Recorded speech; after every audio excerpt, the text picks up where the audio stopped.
அளவற்ற அருளாளனும் நிகரற்ற அன்புடையவனுமாகிய எல்லாம் அல்ல அல்லாஹ்வின் திருப்பெயரால் தொடங்குகின்றேன்.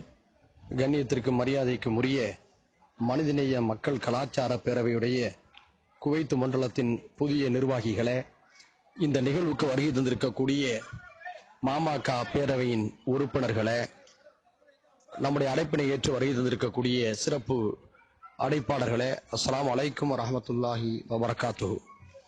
அன்பிற்கினிய மனிதநேய சொந்தங்களே, கடல் பிரித்தாலும் உறவுகள் இணைக்கும் என்ற எண்ணங்களோடு உங்களுடைய அருமையான விடுமுறை தினத்தை சமுதாயத்தின் பிரச்சனைகளை பற்றி பேசிக்கொள்ளவும், நமது மாமக பேரவையின் அடுத்த கட்ட செயல்பாடுகளை தீர்மானிப்பதற்காகவும் ஒதுக்கி வருகை தந்த உங்களுக்கு முதலிலே தலைமையின் சார்பிலே என்னுடைய நெஞ்சார்ந்த நன்றிகளையும் பாராட்டுகளையும் தெரிவித்துக் கொள்கிறேன்.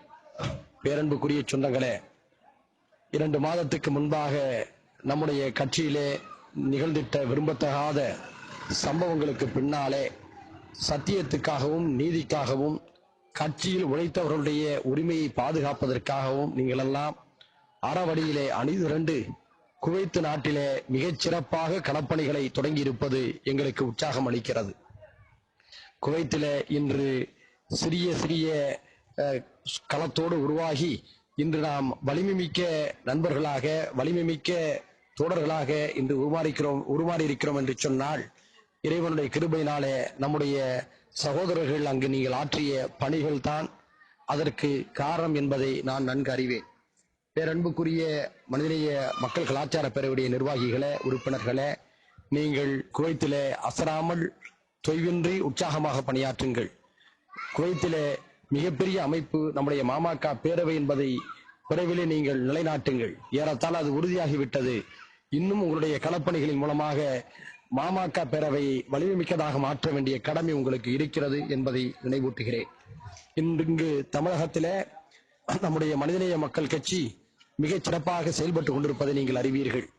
நம்மை யாரெல்லாம் வஞ்சித்தார்களோ, யாரெல்லாம் நமக்கு துரோகம் செய்தார்களோ, யாரெல்லாம் பொறாமையின் காரணமாக நம் மீது அவதூறுகளை சுமத்தி நம்மை ஓரங்கட்ட நினைத்தார்களோ, இன்று அவர்களெல்லாம் மிரண்டு திணறி போய் நிற்கிறார்கள்.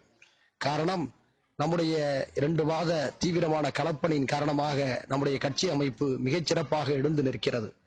அது மட்டுமல்ல, சமீபத்திலே பெய்த மழை வெள்ள துயரங்களின் போது மனிதநேய மக்கள் கட்சி டிசம்பர் 2ஆம் தேதியிலிருந்து தொடர்ந்து சென்னை, காஞ்சி, திருவள்ளூர் மற்றும் கடலூர் மாவட்டங்களிலே ஆற்றி வரக்கூடிய நிவாரண பணிகளும் உதவிகளும் களப்பணிகளும் இன்று இந்தியாவையே திரும்பி பார்க்க வைத்திருக்கிறது. அல்ஹம்துலில்லாஹ்.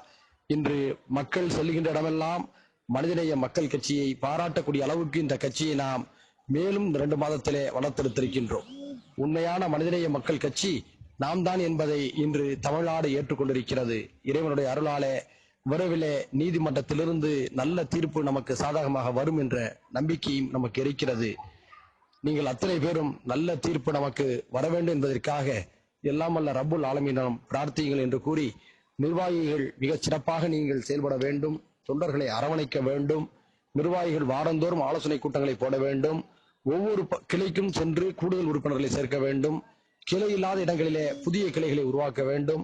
தொழிலாளர்களை மட்டுமல்ல, நடுத்தர மக்களை மட்டுமல்ல, முதலாளிகளையும் சென்று சந்தித்து கட்சிக்கு நிதியையும் திரட்டக்கூடிய வேலைகளையும் செய்யுங்கள் என்று கேட்டுக்கொண்டு, புதிய பொறுப்பேற்றிருக்கக்கூடிய நிர்வாகிகள் அத்தனை பேருக்கும் தலைமையின் சார்பிலே எமது நெஞ்சார்ந்த வாழ்த்துக்களையும் தெரிவித்துக் கொண்டு, இறைவன் உங்களுடைய பணிகளையும் எங்களுடைய பணிகளையும் அனைவருடைய பணிகளையும் அங்கீகரித்து இம்மையிலும் மறுமையிலும் நமக்கு நன்மைகளை தருவானாக என்று இந்த நேரத்திலே பிரார்த்திக்கிறேன்.